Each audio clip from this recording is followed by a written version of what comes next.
Produisons des sacs et des vêtements made in Cameroun. Je ne retrouvais pas sur le marché des marques fortes camerounaises. Ma beauty store, je l'ai créée lorsque j'avais perdu ma fille. Le plus grand défi, ça a été d'accepter de perdre. J'ai fait face à cela. Même si j'ai perdu, je peux repartir à zéro tant que j'ai la santé et mon cerveau.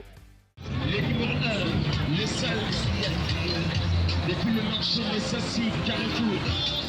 Aujourd'hui, je vous invite à découvrir le parcours inspirant d'un entrepreneur qui a su renaître de ses cendres pour bâtir un véritable empire. Bienvenue dans l'univers de Stella. Je suis Stella Wabo, voilà, promotrice de Stella Wabo Group. Il est 9 h du matin et les premiers clients arrivent pour acheter les produits de Stella. Notre entrepreneur du jour se prépare à assurer la satisfaction de chacun d'eux. Pour Stella, travailler sur le branding de son entreprise est essentiel pour attirer toujours plus de clients. Mais qu'offre exactement Stella Wabo Group et d'où vient l'inspiration derrière cette aventure? On a Zenza, qui est notre marque de vêtements et de sacs. Donc nous produisons nous-mêmes nos vêtements et sacs que nous commercialisons. On a également MBS, dans ma beauty store, qui est une boutique de mode et de bien-être. Nous vendons principalement des bijoux et autres accessoires de mode en gros et en détail. Et on a ma beauty store Maternity, qui elle est une boutique de mode et de bien-être exclusivement dédiée à la femme enceinte et à la nouvelle maman. Je précise bien exclusivement dédié à la femme enceinte et nouvelle maman parce que nous vendons que les vêtements et accessoires de bien-être pour la femme enceinte et celle qui vient d'accoucher, dans la femme en période de postpartum. Mon inspiration, déjà, c'est quelque chose que j'aime. L'idée mère de mon entreprise, c'est Zenza. Zenza, qui est, pour moi, c'est elle qui est à l'origine de toutes mes autres activités. Donc, elle, c'est une entreprise que j'ai créé parce que je ne retrouvais pas sur le marché des marques fortes camerounaises, que ce soit des produits made in Cameroun ou pas, principalement au niveau des sacs à main. Je ne trouvais pas de marque de sacs à main présents vraiment sur le marché. Ici, sur le marché, on trouve principalement des sacs made in Turquie, made in Chine. Il n'y avait pas principalement de marques fortes made in Cameroun. Et puis, je me suis dit que je vais créer cette marque-là. Donc en 2017, j'ai eu l'idée là en étant étudiante et j'ai principalement débuté en 2019. Le lancement de sa marque Zenza Fashion n'a pas été du tout repos. Des circonstances difficiles l'ont poussé à diversifier ses activités. Ma beauty store, je l'ai créée lorsque j'avais perdu ma fille, donc je crois 2 mois après le décès de ma fille, parce que je cherchais une activité moins stressante que Zenza, parce que Zenza, il s'agit de production et surtout qu'à ce moment-là, je n'étais pas maître de production, c'est-à-dire que je ne produisais pas moi-même, je n'avais pas d'atelier que je pouvais contrôler. Du coup, j'avais beaucoup de stress et beaucoup de retours parfois de clients qui me stressaient. J'ai préféré, quand ma fille est décédée, de tout arrêter. Je n'avais ni le moral ni l'envie d'être stressée. Et j'ai donc décidé en octobre 2021, parce qu'elle est décédée en août 2021, de créer une activité qui devait occuper mon esprit et me faire tout simplement plaisir. Donc, c'est là que je me suis lancée dans la vente de bijoux parce que je voulais juste une activité simple. Je pouvais tout simplement aller acheter des bijoux et essayer de les revendre pour occuper mon esprit et sans toutefois stresser. Ce n'était pas seulement une aventure dans la vente de bijoux, mais une véritable transformation après avoir surmonté tous ces obstacles. Je suis tombée enceinte de mon fils. Déjà, avec la première expérience, j'aime beaucoup plus m'habiller relax et je ne trouvais pas de pantalon qui était adapté à ma morphologie de femme enceinte. Donc, quand j'étais enceinte, j'avais du mal à m'habiller. Et j'ai commencé à fouiller, essayer de voir s'il n'y avait pas de boutique qui pouvait proposer des vêtements adaptés à la femme enceinte au Cameroun. J'ai fouillé, je n'ai pas trouvé. On me proposait toujours d'aller fouiller dans les marchés, sauf que ma condition ne me permettait pas parce que je n'avais pas envie d'aller fouiller les marchés. Je voulais une boutique où j'ai une adresse claire où je sais que je vais là-bas, je vais trouver des vêtements pour moi, mais comme je n'ai pas trouvé, et après la grossesse de mon fils, j'ai décidé de me lancer dans ce secteur. Voilà, c'est là qu'est née ma beauty store Maternity. Et bon, aujourd'hui, j'achète et revends certains articles et je fais produire.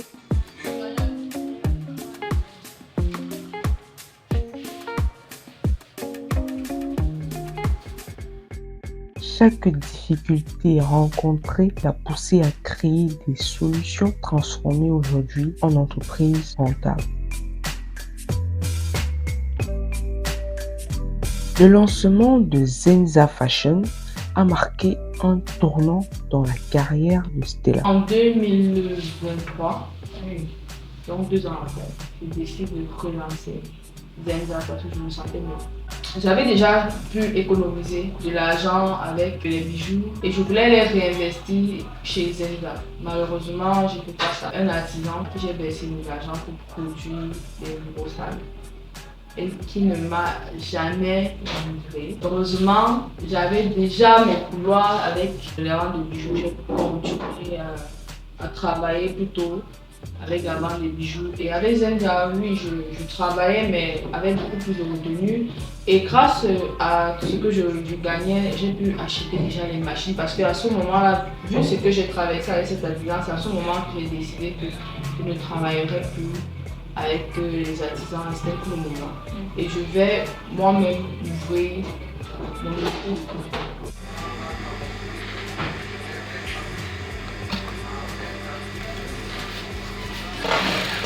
Nous sommes ici dans une unité de production de Zenza Fashion. C'est grâce à une équipe dévouée que Stella a pu donner vie à sa marque et à d'autres entreprises. Trouver les bonnes personnes a été essentiel pour la naissance et l'évolution de Stella Waboku.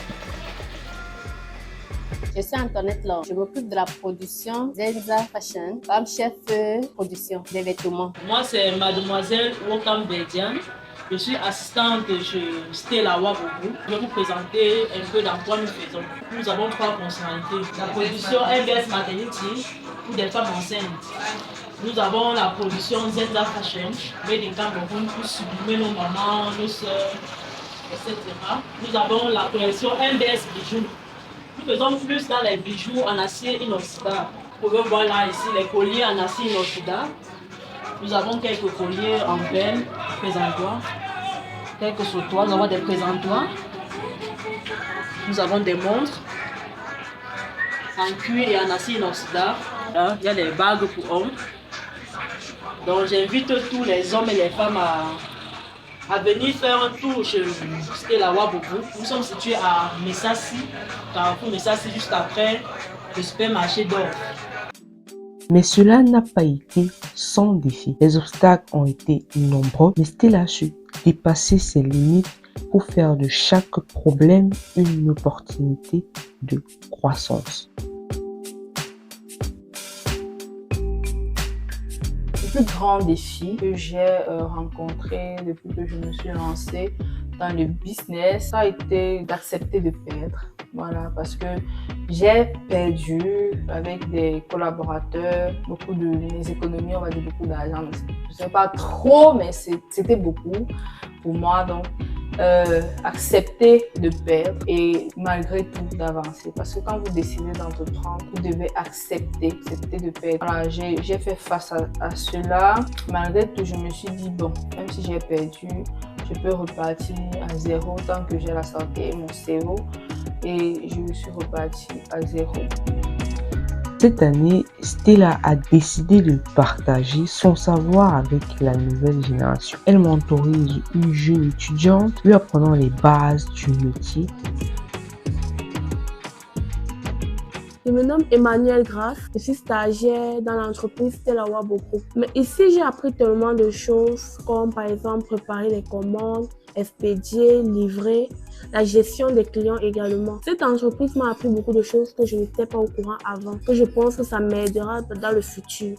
Ce qui est sûr, c'est que si j'ai la possibilité de revenir, je reviendrai. Donc, c'était une très belle expérience que j'ai vécue ici. S'il fallait que je donne un conseil à un jeune étudiant qui décide de se lancer, à ce moment particulièrement, j'ai démarré ma marque, j'étais encore à l'école, j'étais étudiante en Boïkélé. C'est de croire que c'est possible. Donc, quand j'étais étudiante, en fait, quand je démarrais, je me disais pas, c'est trop grand pour moi, je n'ai pas de connaissances dans le domaine, je n'ai pas d'atelier, je n'ai pas d'argent. Non, j'ai cru en moi, j'ai cherché comment pouvoir mettre sur pied ce projet avec le peu de moyens que j'ai, et j'étais très déterminée, très résiliente. Donc, j'ai travaillé. J'ai travaillé jour et nuit. Heureusement que c'est à l'époque où il y a Internet. Voilà, donc les réseaux sociaux m'ont énormément aidé avec la promotion de mes articles sur les réseaux sociaux, qui m'ont aidé à toucher des personnes et qui m'ont aidé à vendre. Donc, pour tout étudiant, si que tu aies de l'argent ou pas, tant que tu as la possibilité de proposer un produit ou un service, qu'il soit pour toi ou bien pour une boutique où tu fais du dropshipping ou quoi, dis-toi que c'est possible. Donne-toi du temps et accepte que tu peux ne pas réussir du premier coup, mais c'est possible d'aller très très très loin si tu es déterminé et résilient. Pour Stella, donner du temps et y croire en soi sont l'une des clés pour atteindre le succès. Grâce à cela, elle a pu créer aujourd'hui 3 grosses entreprises. Peu importe votre parcours, étudiant ou non, sachez que vous pouvez accomplir de grandes choses. Avec de la résilience, de la patience et une foi inébranlable en vous-même. À la prochaine pour un nouvel épisode 24 heures dans la vie de l'entreprise. Ciao de la Difa. À bientôt pour de nouvelles aventures entrepreneuriales.